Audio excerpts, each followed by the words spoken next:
So, welcome students for the chemistry lecture and semester 6.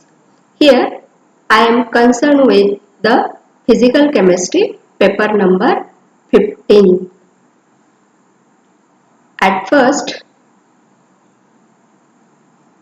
I will introduce you the syllabus that you are going to learn to this semester 6 in the physical chemistry paper number 15.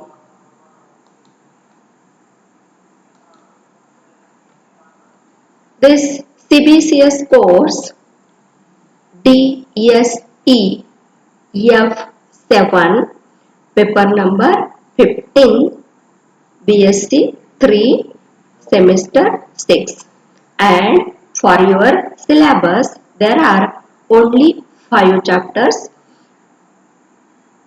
The first chapter, it is the phase equilibria, and for the completion of this phase equilibria we have allotted 7 lectures. The second chapter, it is the thermodynamics, and for the study of thermodynamics you have allotted 9 lectures. Then solid state chemistry, it has also 9 lectures. Then chemical kinetics, it has 6 lectures, small chapter. And the last topic, last unit, that is the distribution law, it is also have 6 lectures for its completion. And all these number of lectures, they are for offline course. And all of you know, due to the COVID-19 pandemic condition, here you are attending the online lectures. And last semester also you have many doubts, many confusions in the understanding of the points that are included. So I request all of you to ask your problems or difficulties to the respective teachers so that you can understand all these points very well. And remember that in this paper number 15 physical chemistry, all these topics are very simple and very lucid, very understandable chapters, those who studies by heart. Here at first I will explain you the first chapter, phase equilibria, and before that the sub points they are included in the phase equilibria are here. See, BSc CBCS pattern semester 6 paper number DSE F7 chemistry paper number 15 physical chemistry, and this paper has 2 theory credits, 30 hours and 37 lectures. And as you know, these lectures and these hours are for offline mode. The expected program outcomes after studying the first chapter, physical equilibria, you must understand the learning and understanding of phase rule, learning of one component, two component, three component systems, phase diagram with suitable examples. That means when you are going to learn phase equilibria, you should know what is phase rule, who developed that phase rule, what is one component system, what are the terms involved in the phase rule, two component system, three component system, etc. And while studying, you may understand all these points. All these terms are very simple one.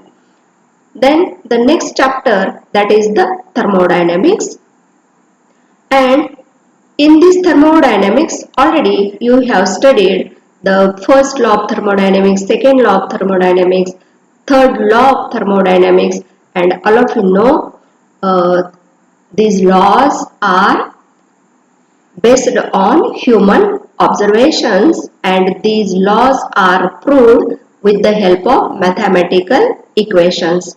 And to this year, that means at BSc part 3 in the thermodynamics, you are going to learn the new concepts, that is the concept of free energy and Gibbs and Helmholtz free energy equations and their applications, problems related with it. All of you know what is the free energy. That means the energy which is utilized in doing useful purpose. That energy we call, or in thermodynamics, that energy it is called as free energy. And for your syllabus there is a study of Gibbs free energy and Helmholtz free energy.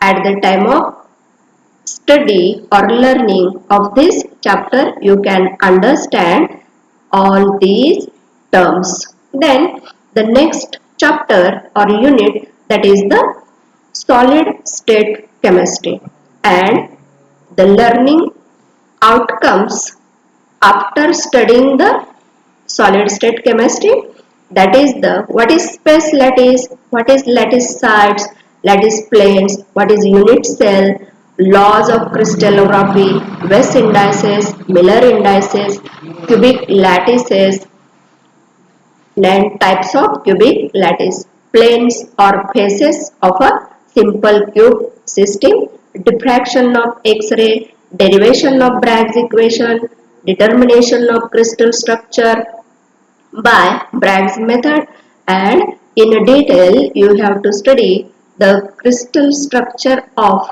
NaCl and KCl. These are the learning outcomes after studying the solid state. Then the next unit, that is the chemical kinetics, and after studying the chemical kinetics you learn about the simultaneous reactions such as opposing reactions, side reactions, consecutive reactions, chain reactions, and explosive reactions. Already you are very well familiar with the chemical kinetics, and you have studied the first order reactions, second order reactions with equal initial concentration and unequal initial concentration, as well as you have also studied the zero order reaction, and all of you know what is the order of reaction and molecularity of a reaction. Then the last unit of this paper, that is the distribution law, and after studying this distribution law you can understand the knowledge of distribution law and its modifications, applications of distribution law, process of extraction and determination of solubility, distribution indicators, and the distribution law. It is also useful in the determination of molecular weight. These are the learning outcomes after studying this chapter, distribution law. This is the whole syllabus that you are going to learn in this paper number 15, physical chemistry. So let us begin with the introductory part of the phase rule. Here the phase equilibria, this is the first unit. This is the first unit that you are going to study. Then here the phase rule, it is an important tool used for the quantitative treatment of a system in equilibrium. Here all of you know, system, that is any part of the universe which is under our observation or which is under our study. That part it is called as system.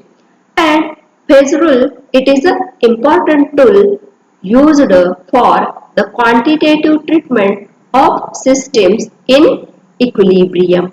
And here all of you know equilibrium, that is the any two phases, they have a constant temperature or constant pressure or constant concentration, so that they can establish the equilibrium in between these two.